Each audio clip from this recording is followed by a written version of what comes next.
Good evening, ladies and gentlemen. Thank you for being with us this evening. My name is Joe Sampson. I am the first vice president of the Charles County NAACP, and I am ecstatic that we are here this evening with President Dyotha Sweat from our branch, just to give you all an update on where we've been, what we're doing, and the likes. Um, President Sweat, how are you, ma'am? Well, I'm wonderful.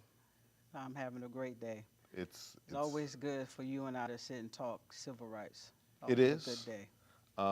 If you know anything about us, you know that we have a lot of conversations that we like to call parking lot conversations after meetings and things of the like. You can always catch us at least another hour in the parking lot. But tonight, we're going to be a little more focused on what we're talking about. Mm-hmm. As you may be aware of, Mm-hmm. we started the African American Voices of Charles County 4 years ago. And our very first guest on our program was you.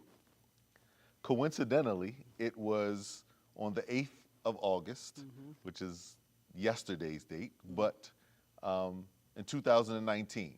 You were 8 months into your first term as president of the Charles County NAACP and knee deep in a fight with one of our local agencies Mm-hmm. on opposing something that you vehemently were against. And so we had a conversation to get to know who you were, Mm-hmm. what you were about, and then today, coincidentally, we want to update. Not so much more about who you are from the perspective. You know, Okay. we talked about Joe Clark and all those other wonderful things in your Navy career, but now we want to focus in on what the last 4 years have been like as we enter into, as you're 8 months into the third term. What would you, how would you describe the first two terms? Well, as you stated, the first 2 years, we were in fifth gear, majority of that term, and we were advocating and agitating a situation that it just fell on our lap 3 months in, and we went into and fought. And so I thought my first term was basically just to allow people to see who Dyotha is as a leader, because when I was first vice president, wasn't really vocal, but I was steadfast in what I believed in. And so the first term, I wanted people to see the leader, Right. okay? And so I think I was successful at showing who I was and I am as a leader in that first term by that agitation, because we galvanized not just the county, but we galvanized the state of Maryland. We had agencies from all over the state that came to Charles County to advocate with us. And so that was a testament of leadership. And so the first term was about that. And the second term, okay, thanks to COVID, we were able to shift into neutral and catch our breaths and kind of reassess where we needed to be as a branch, because we had quiet that monster down. And so now, second term, I always like to ask myself, what do I want to accomplish? And that term was about building capacity. Okay, so now you know I'm a leader, and so now I want to show you how we can work together. And so that was what the goal, term two, was to build capacity with moving pieces, agencies, people in the county. And so I believe we did a phenomenal job, not just a good job. I believe we did a phenomenal job at showcasing the talents of the presidency and her executive committee, and then the capacity that was necessary to advocate on behalf of the people of Charles County. So I believe we did a good job of doing that. You know, I have some questions here, but before I get to my next one, I wanna ask something Mm-hmm. um, COVID was a really interesting time for you. Yes. Yes. And leading any organization during that time Mm-hmm. required a level of nimble and an ability to pivot Mm-hmm. like no other. Yes. Along with that time, George Floyd Mm-hmm. happened. Mm-hmm. The murder of George Floyd happened, and there were a lot of people that showed up to do some of the work. Mm-hmm. Mm-hmm. As a leader, I'm sure that was difficult Mm-hmm. to deal with the onslaught of newcomers Right. and new ideas Mm-hmm. to certain platforms. Mm-hmm. And so, talk to me a little bit about how you were able to navigate, and if you can, pinpoint one or two successes that you may have had in that during that COVID period. So COVID presented a very unique situation for us, and so now we can't meet, we can't gather. We have a population of members that are high risk to this pandemic, and so we want to be sensitive to that, but we still have civil rights issues that need to be addressed. And so we had to pivot. And so by me being an IT professional, and military training, we understand that there's no such thing as no. There is no such thing as we can't get things done. We just have to slow down, look at everything that you have, all the resources you have available to you, and you make a decision. And so we pivoted with Zoom for making sure that we kept our members informed of what was going on. I think we didn't meet the first 2 months into COVID, and I said, hey, let's figure this out. Right. If we need to purchase Zoom, let's purchase it. Let's get the whole year because we have no idea how long we will need it. Get the Zoom package. You and I and Miss Briscoe and everybody else we could recruit, we became a production. We did. And we would sit and figure out. You would be the guest. I would be the host. She would be whatever those Different options roles were. absolutely. We did that. We still hosted our MLK, which was phenomenal. We did MLK 2 years in a row via Zoom because we understood that was a staple for not just the NAACP, but it was a staple for the county. And so we did not want something like the pandemic to stop us from doing things that we know that we could do. But one of the biggest things that happened to us is that during the George Floyd uprise, I got some backlash from not acting fast. But at the end of the day, I will be responsible as a leader. We are not going to bring hundreds of people together during a pandemic and then the NAACP gets blamed for that. We're not going to do that, not on my watch. So what we did, young man came to us by the name of Desmond Rozier, came to us and wanted to host a rally outside. And that's what we did. We let that young man host that rally outside. But what we gained from that was a youth president. Phenomenal young man, absolutely. A trailblazing youth president out of that tragedy is what we gained out of that. And because of that, we were able to do La Plata, 1969. So had we not pivoted, had we shrunk ourselves and just sat and said, okay, we're going to wait to see what's going to happen. No, we were proactive. And because of that, we catapulted. We have young men that's doing phenomenal things. The branch is still doing phenomenal things because we didn't allow that pandemic to stop us from doing the business of the association. So, you are a coach at heart. Yes, I am. Right? Through and through. And one of the things, you know, we share in that, one of the key components to coaching, especially when you've coached a team that over time you've got players who come in and out, whether you were coaching in the Navy, you've got PCSs, when you were coaching at high school, you've got kids transitioning in and out. As you transition to new seasons, different seasons, there are always game plans, things, lessons learned from the season before, and then what you want your team to look like, and then the game plan for the upcoming season. We're at that 8-month point again, as I said earlier. We're going into season number 3, Yes. right? There's been some changes to team players, Yes. but nonetheless, it's still your team. So what are top 3, what would you say are the top 3 issues that confront the black community in Charles County? And what work have you steered the branch through in addressing some of those issues? So Charles County is no different than anywhere else in the world, and access is always going to be an issue.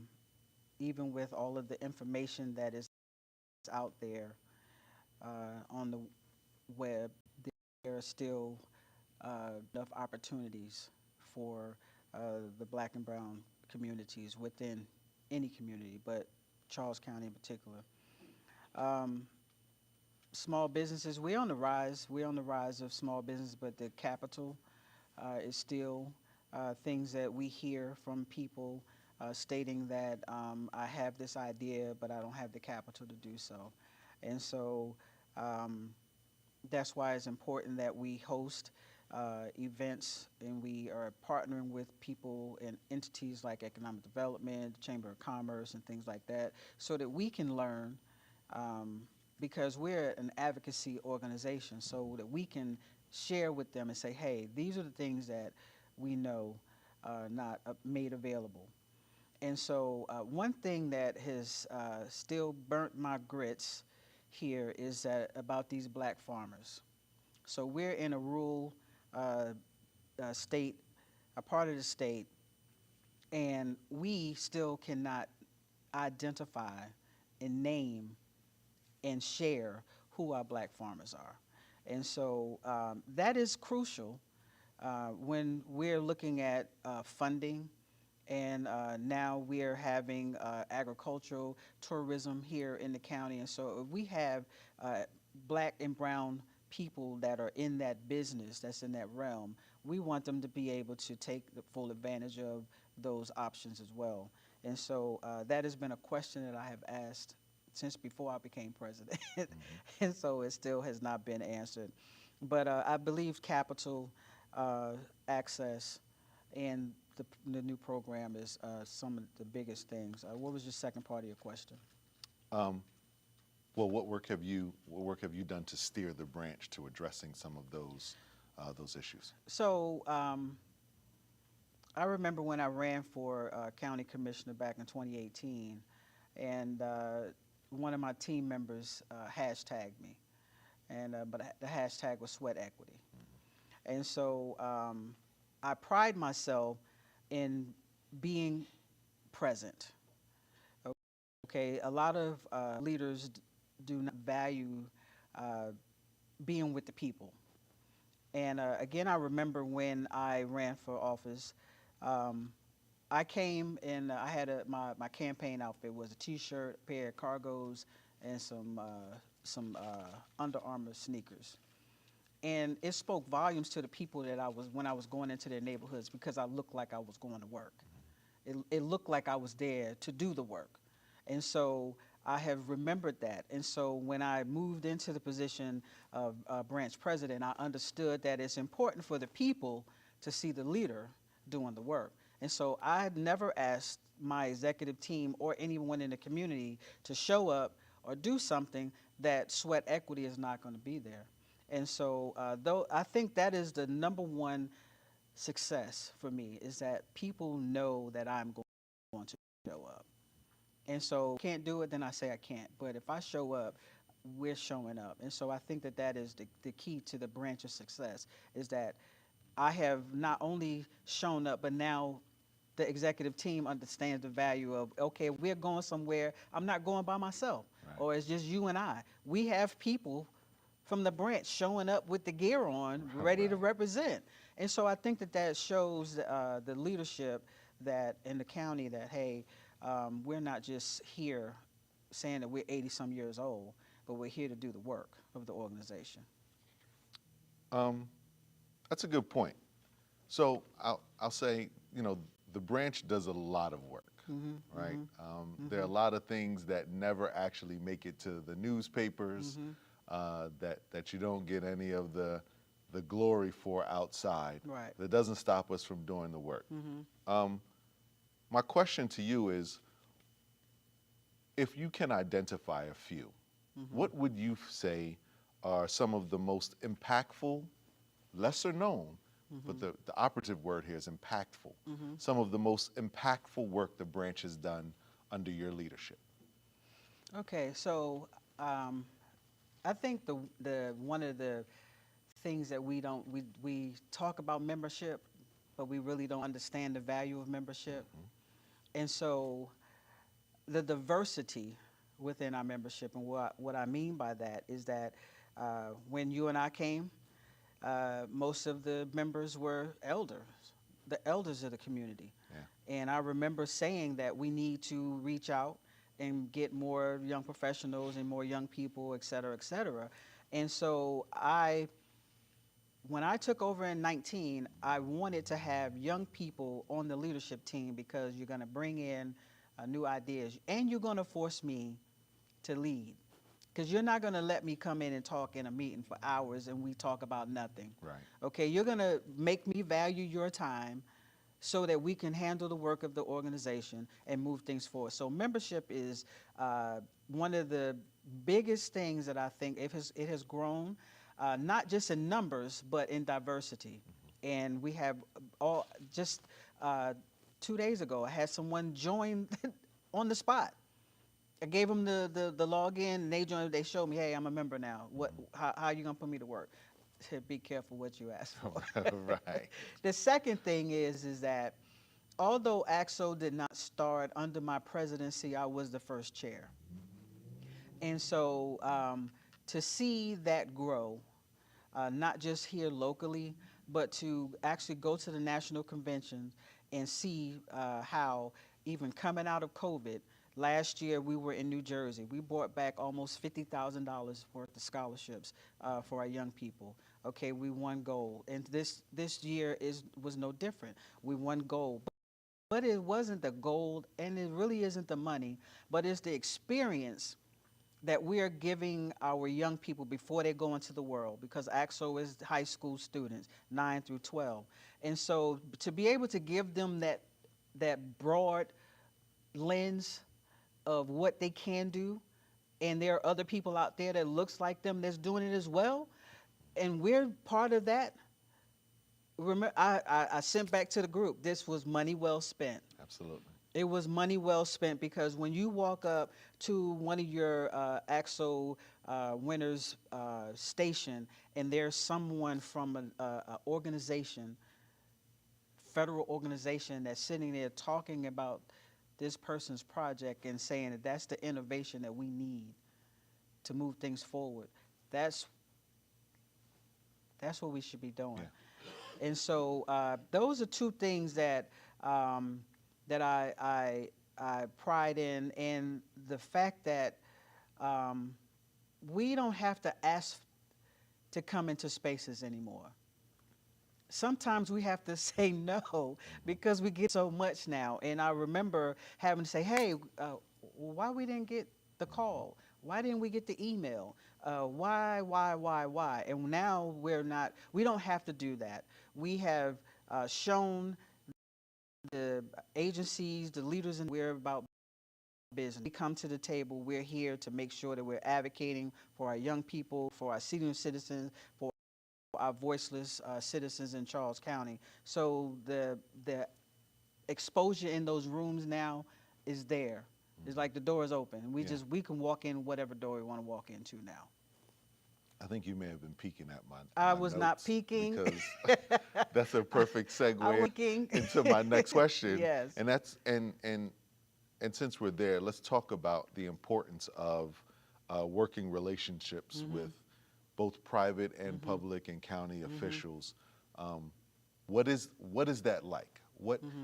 and I'm saying that to you from a perspective of being a former first vice president of the branch, and now being the president. You've gone through, you've been in an executive capacity for at least 7 or 8 years, right?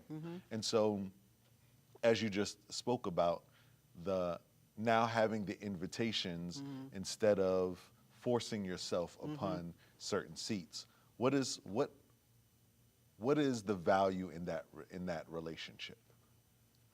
The In value, that access. the access is,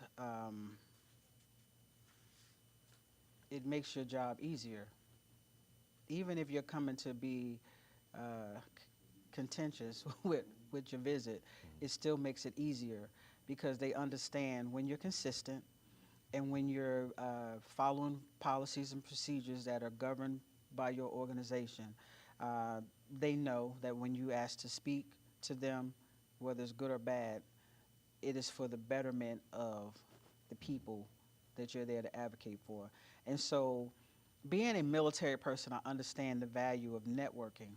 I understand why it's important for me to know what you do and for you to know what I do, because when it's time to go to war, we don't need to be building these bridges. The bridge needs to be built already so that we can go and march in unison and do what we need to do. And so I pride myself in relationships, professional relationships, okay, because I understand it's time for me to done.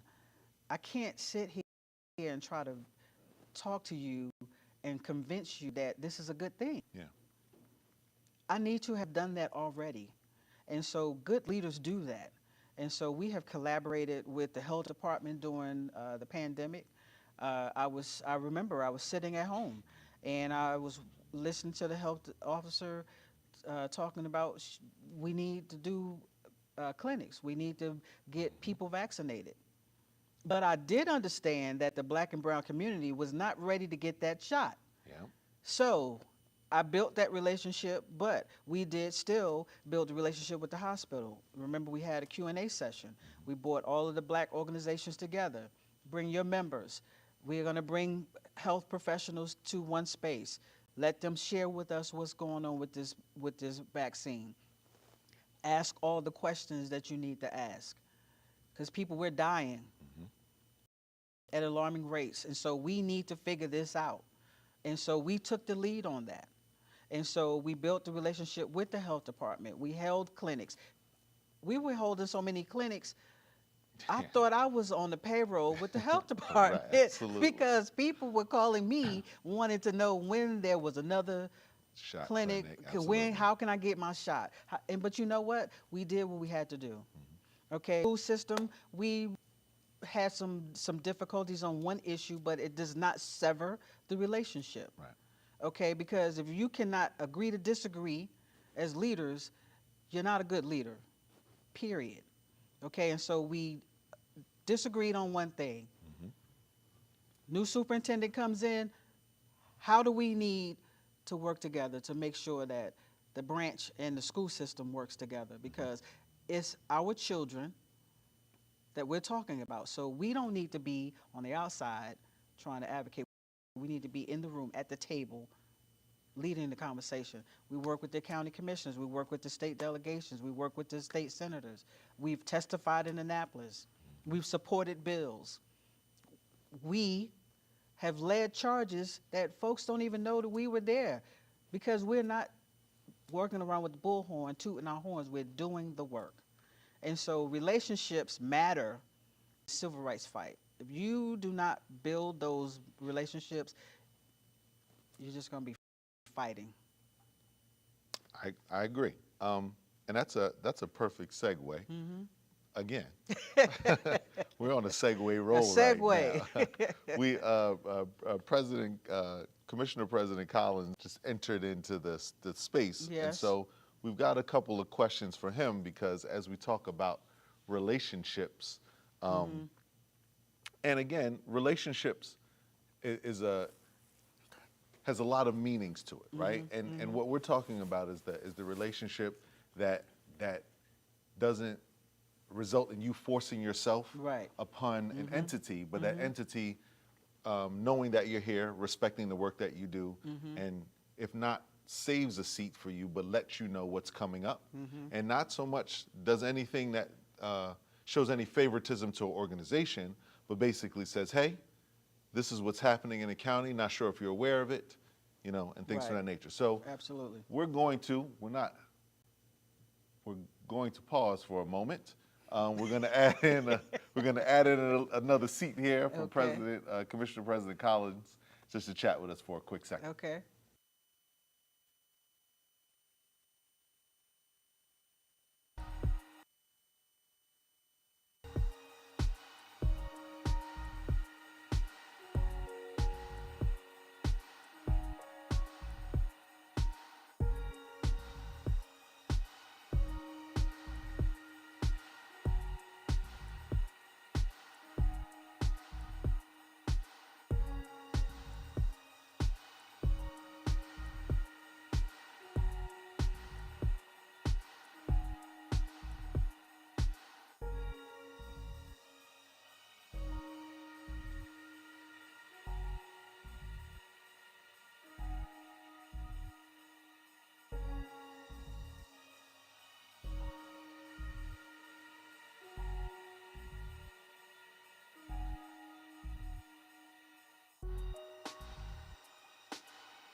and that has really been reflected in the leadership in the branch throughout the years that I'm aware of. Just in my period, and we're talking several decades now, I had the privilege of meeting Luther Stuckey, Goldie Evans. You know, I think of time when I was a part of it, the branch was constantly ascending just in terms of leadership. The critical period of my time with the branch when I was actually counsel for the branch was when the late, great Wanda Woodland was the leader.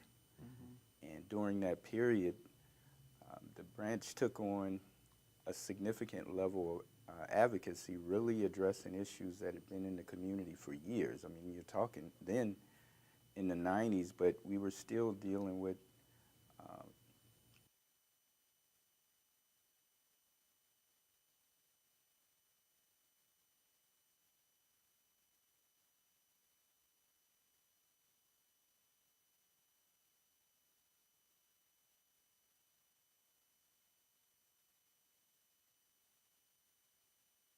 early 2000s that the county held an event called Flag Day. And a part of that event, the county would promote the Sons of the Confederate Veterans. They were literally a part of this Flag Day.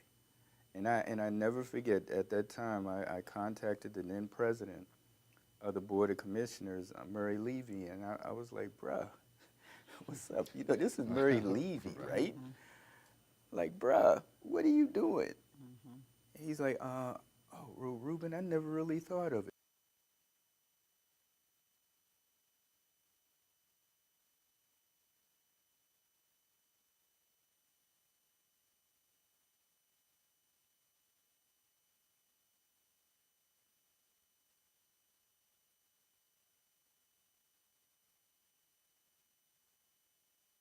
In ensuring that the process for um, uh,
Because again, a lot of times when we hear a lot of people in the county are transplants, right? And so they they have no idea, one, the shoulders of the giants before, and how not so long ago these individuals did this work that is commonplace today for the transplants to come into and realize that this is just the way we are, right? You know, the way the county voted was something that you all fought, brought in the Department of Justice and things like that to change. And as we talked a little earlier, we talked about that there are things that the branch does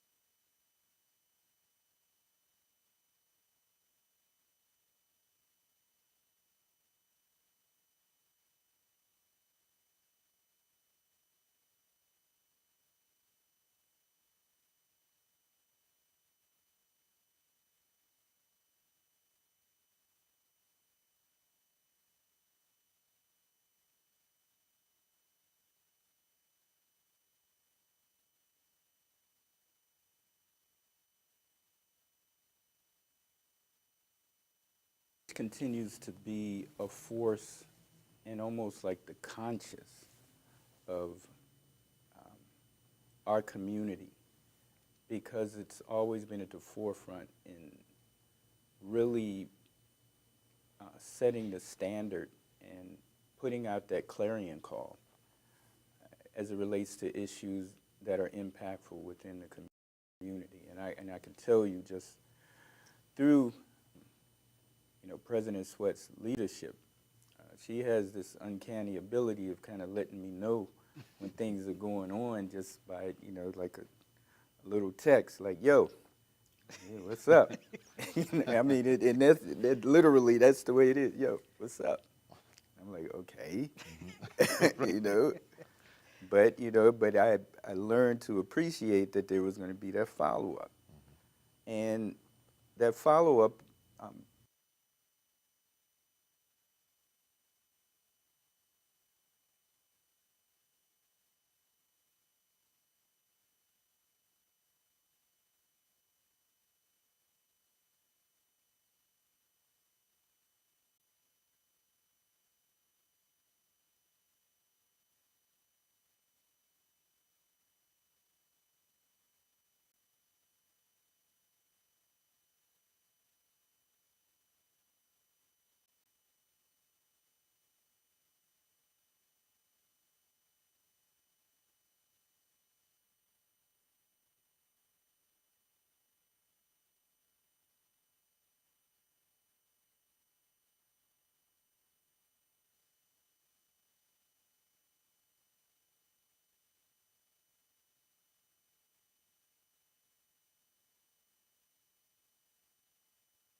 And it's really to the both of you, because I'd like two different perspectives of the same issue, of the same issue. And so you recently had a town hall regarding economic development in the county. And we know that there, especially since COVID, there has been an astronomical rise in the creation of black businesses, people turning more and more to entrepreneurship.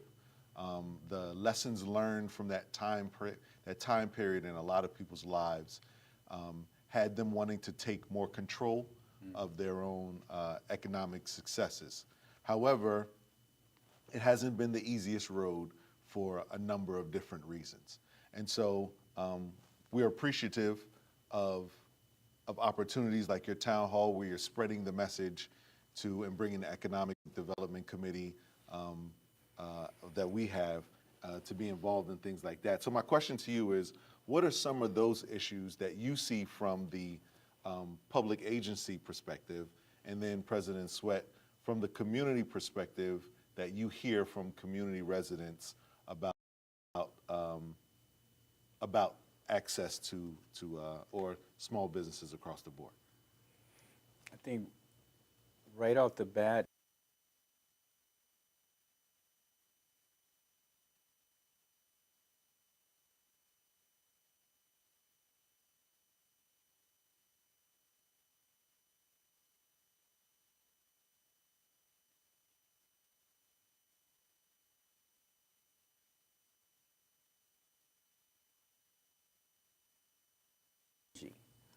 but if you don't have those mentors or individuals that can kind of assist you in moving forward, it becomes a very rough road to be successful. And one of the things I discussed at the town hall was just when you're starting the process of opening a business, and you're starting from the ground up, you're looking for a spot, you may be either or constructing, a commercial space. It's important to have individuals that are familiar with the process within Charles County, and which means you have to make that investment, and you have to, quite frankly, do business with individuals that are familiar with the process here. And I would say that no matter what jurisdiction you're in, because you want to be with people that they've gone through the permit process. They know how to do this, because that will really make your time more valuable, and you're not just trying to figure things out on your own. But I think that is number one, and certainly having access to capital, and that's something that I believe our economic development department has expended significant time on, just simply assisting small businesses and finding out where capital may be, and because you need to create that cash flow from the very beginning, and I think emphasizing the development of resources and having that in place, and providing potential access to capital, those are the critical elements for any small business to really move forward. And it's an exciting period in the county, because I'm meeting on the regular so many small businesses that have literally come to the county and started businesses. And what makes it even more exciting, you're talking about young people. I mean, these aren't, I mean, these are in their 30s that are coming to the table with resources. Right. And they're making things happen. And so we have to accommodate that. We have to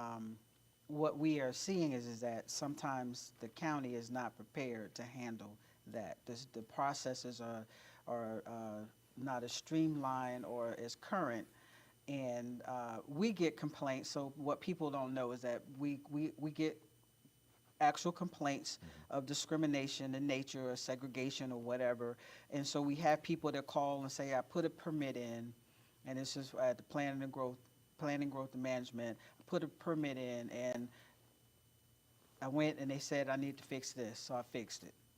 Then I fix it, I go back and they say I did this. And so we started to see a trend. And so we had to put in for Public Information Act, a request in to make sure that that it's consistent. So if the system is broke and it's consistent, then we go back to them and say, hey, you have a problem. Fix the policy. But if now I see Jamal has had an issue, but Robert does not, and Hakeem has an issue and Kevin does not, then we have another type of issue that we need to address, because now it's discriminatory in nature. And so we've had to deal with inspections, where they're inspecting, the inspectors are coming in and inspecting black and brown communities a little more frequently than normal. And so some of that has ceased with phone calls and with inquiry, because what I have, my new word coming from the National Convention 2 weeks ago is pedigree. Understand who you are as an organization, and when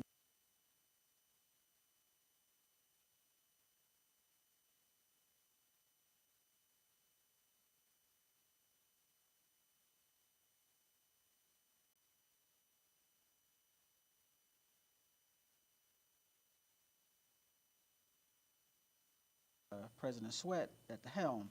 And so those are some of the things that it has forced us to go to economic development and ask questions. We go to PGM and ask questions. And when we ask the questions you see some shift. Sometimes it's not the shift that the person that came to us will get, but you see a shift because now we have brought to light some things that you may not know you were doing, Mhm. or knew you were doing, and now we know that you're doing it.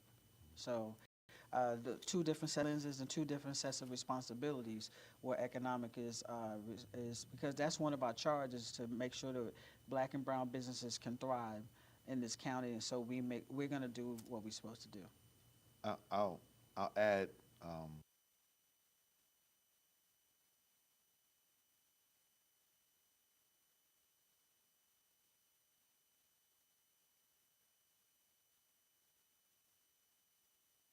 a lot of those complaints are sometimes based on lack of And education, lack of education. right? Lack of education on how to set up your business correctly, to be able to actually receive the money, the funding that SBA may have, that the county or the state may be able to give your startup, because you aren't set up correctly. Right. And so it's important. Go ahead, President. Nah, I was Collins. going to say that was that the light was shed on that during the course of the pandemic. Because a lot of that, what was that, PPP money? Yeah. Black people didn't get a lot of that money, and you know why? Because they didn't have like their paperwork together.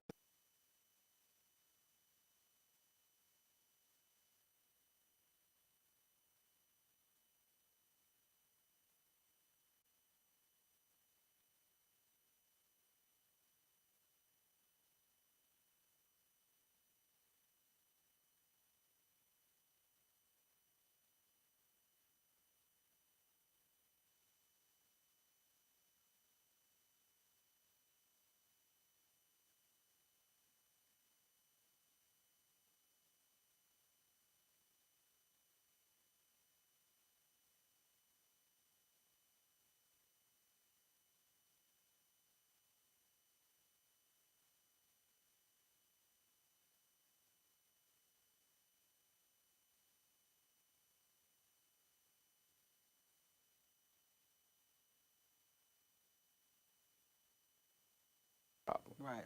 And those are the kind of things, that I've really tried to harp on, and to say, look, we have to be in a position to say yes to people. Right. Yeah. I mean, because a lot of times, just simply suggesting, okay, you might not have this application correct, but if you do this, guess what? You might be able to get this done.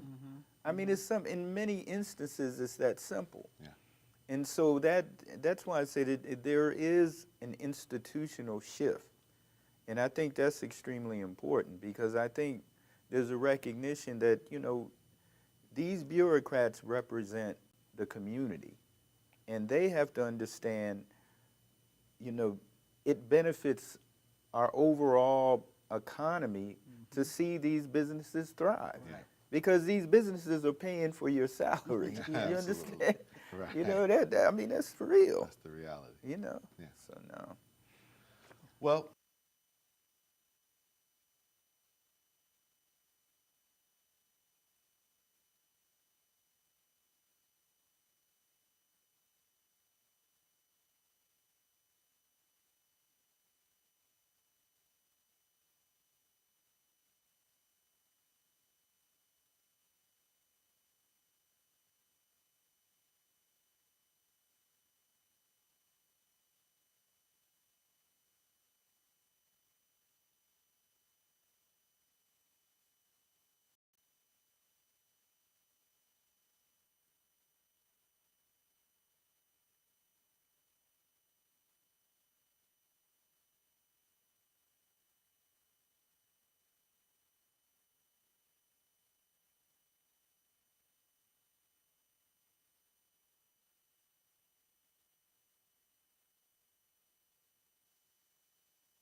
back after. This is turned into a real production right Yes. now, right? But I like it, right? Because I think some of those things are important. Right. Being able to kind of to show what we're talking about and hear it directly from them. But I wanna transition us to a different space, a lesser known responsibility that you have, not only with the county, but the Maryland State. Uh,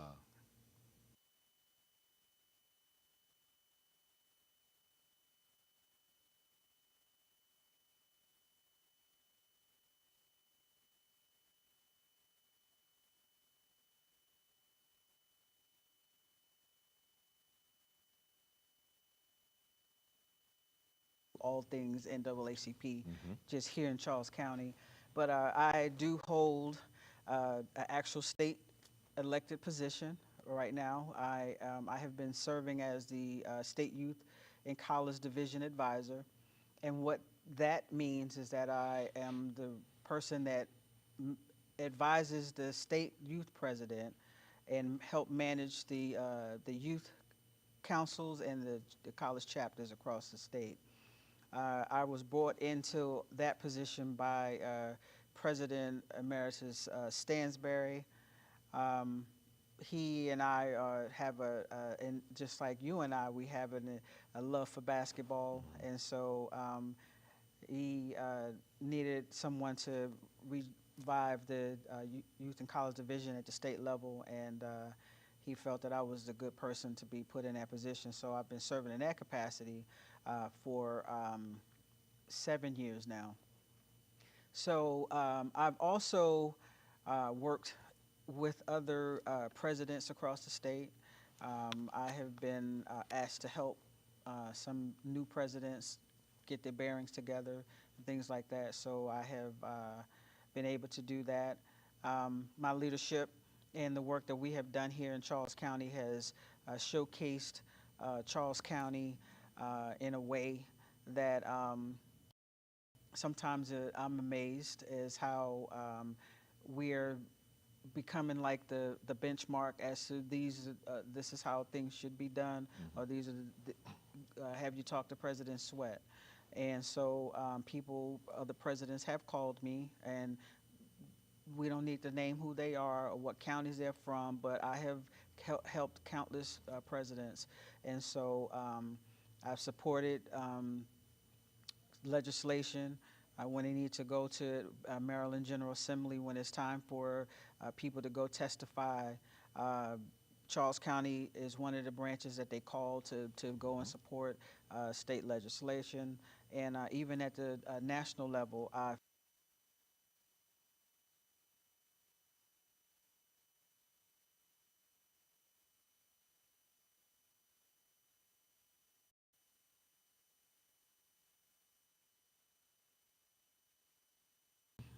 I was just giving input. And then I was tagged in the next the regional meeting the next morning, like Dyotha, we need to go ahead and fill out this paperwork, and you need to hand it in. And when they call that resolution, you need to stand up to the microphone and you need to read what your suggestions are. And I did that, and the resolution was passed with the amendments. So I don't talk about much of that. Well, I don't talk about myself much anyway, but I'm more of a doer. But for the state, Charles County is known. I don't want to say we're a household name, but we're known because of what we're doing here in our local house. I'm glad you. I'm telling. I think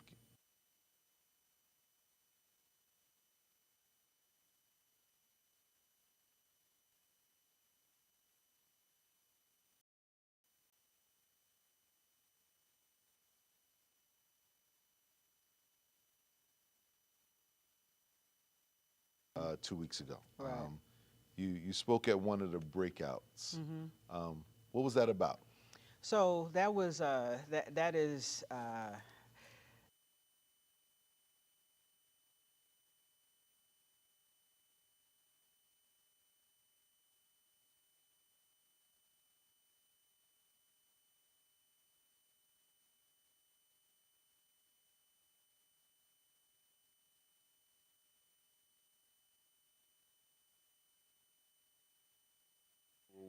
that you received the award for. Okay.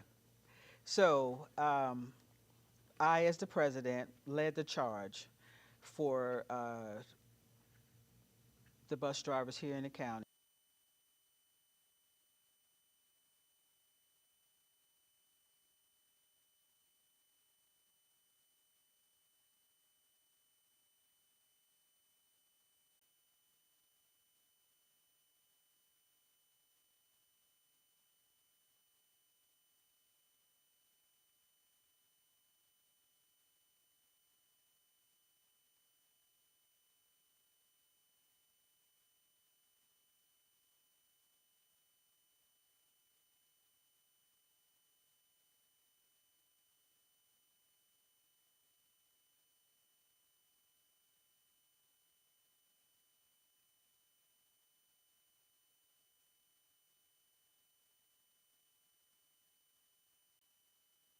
this year, this last month. I get there, and so I get the notification that I'm one of the awardees, and we're in the reception space, and I received the award, and I gave her an acceptance speech, I guess you can say. I have no idea what I said because it was from my heart, and from that, the Secretary of Labor's, I don't know if it was her chief of staff or someone from her staff was there. And so the young lady walked up to me and she says,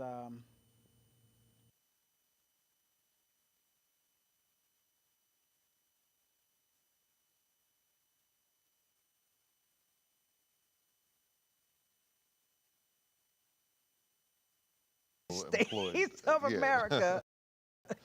So, appointee, absolutely. yes.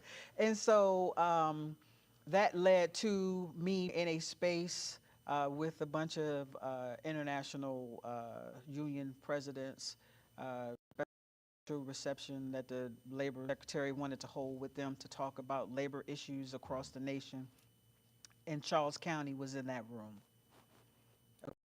Okay. Uh, President of the branch, I can't even explain how something that we just felt that we were doing what we supposed to do Sunday afternoons, right? Sunday afternoon in a conference room, writing on the whiteboard. Yeah. Saturday morning in a basketball gym, rallying the troops. On day, walking them to the polls. I had no idea that would land us in that space. So we introducing ourselves, and the president of Charles County NAACP, because I'm not the union president of any Anything, union. right. So Charles County's name has now uh, been introduced to the Secretary of Labor. But that wasn't enough. The Secretary of Labor wanted to talk to me personally. And so what her message to me was that they want the Labor Department for America wants to get back to the basics. And what we did was the basics. Saw a problem, organized a problem, strategized,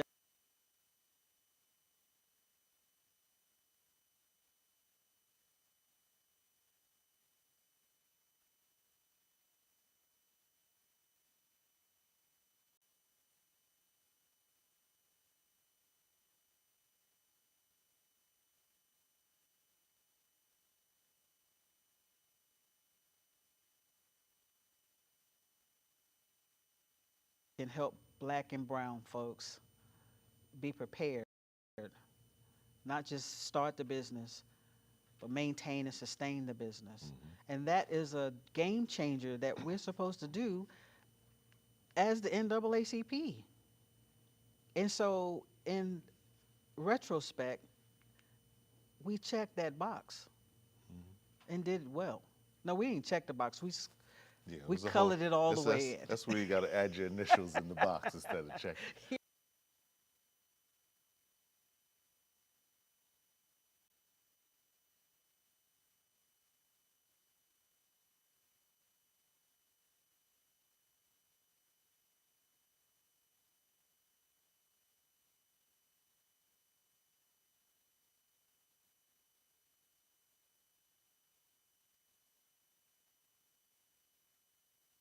Frame the question from the perspective of there are things that people will never know that we've done. Um, but the impact is much larger than what the newspaper or social media will ever actually capture, right? And so um, that was one of the things. Yes. Knowing you, I knew.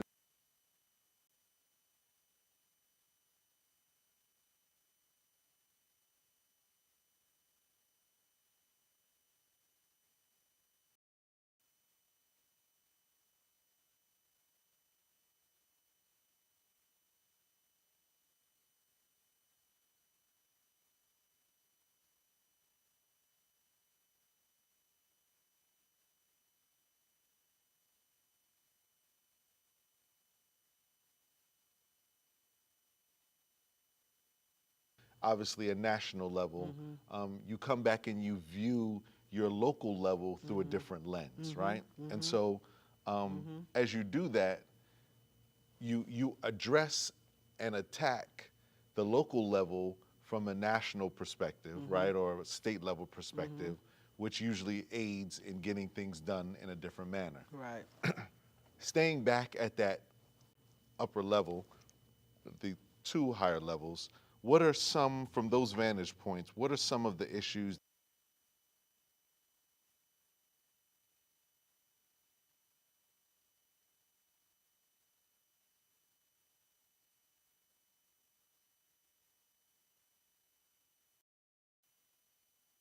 Um, the state of Maryland is still incarcerating black men at an alarming rate than anywhere in the country. So it is not just okay to reform the Police Bill of Rights, but it's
for that. So we need to have the same stamina to fight and make sure that that win never becomes a loss. Because in the end of the day, if they reverse it back, what good was the win?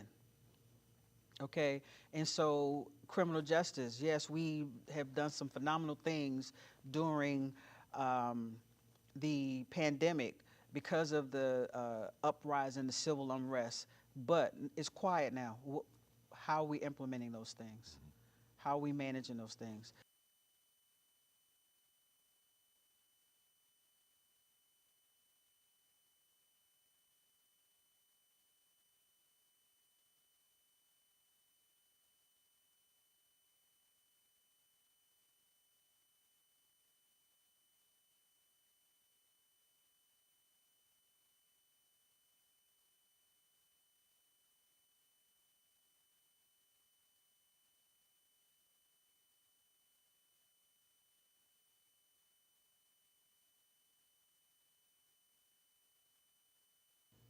How are we going to manage this? And so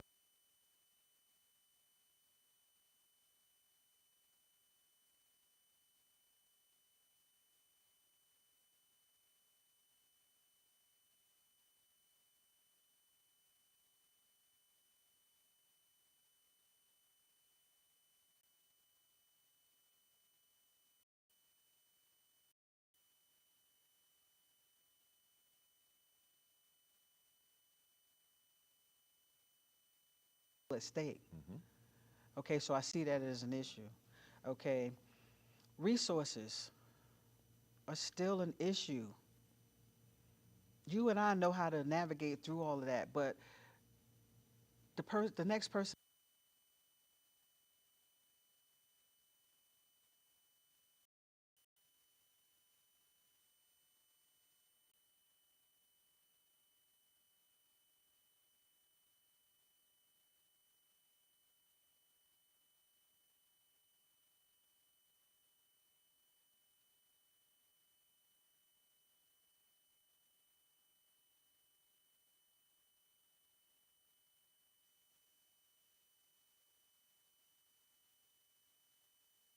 think that those are things that we can shift, and because the information is really not hard to find. We just have to navigate people to the right direction.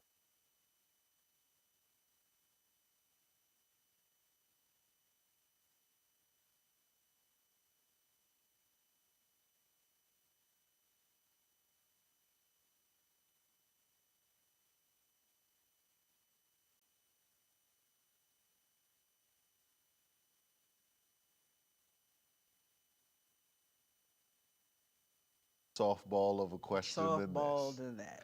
right? We discussed the vantage point from a state perspective, and some of the issues that you feel um, are plaguing the African American community. Um, what do you, because again, the coach in you always has a plan in some way, Always. shape, or form to address whatever defense or offense the other team has. So from a state perspective, what do you plan about it?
I know that I'm what's needed, and so um, I have said this quite a few times in the last 2 years when I stand before God and He asks me,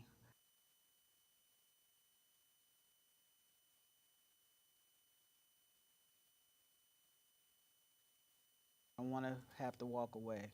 And so God has blessed me with plenty talents, and the people need leadership. There's that, So man. there we go. There's that.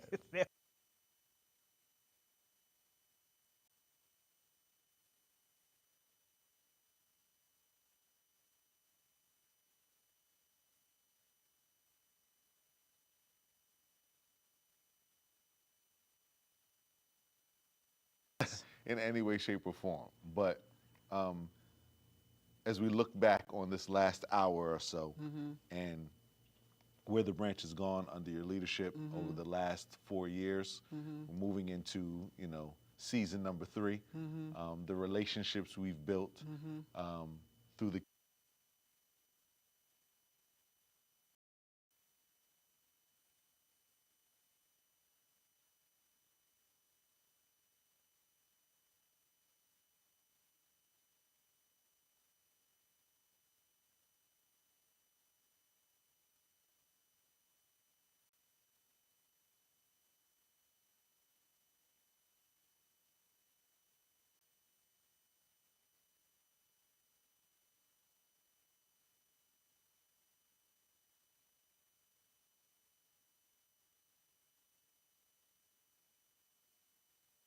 because it is customary that state branch presidents, state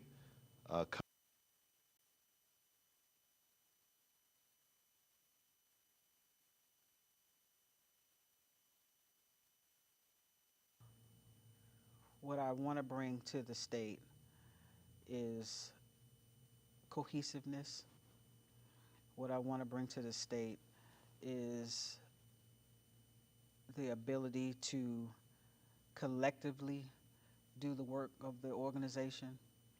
Because if Charles County is doing well,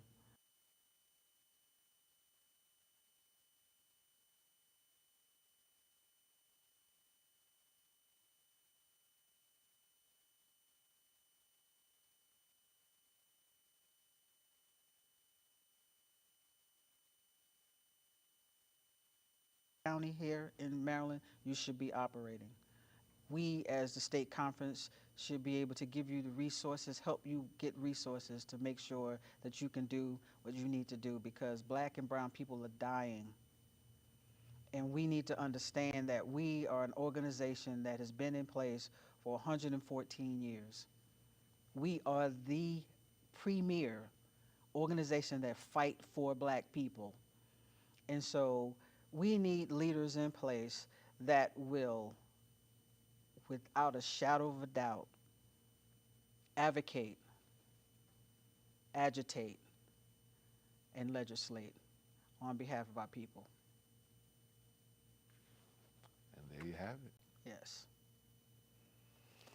I will see y'all on the campaign trail. Yes, ma'am. Culminating at Yes. Charles County, right.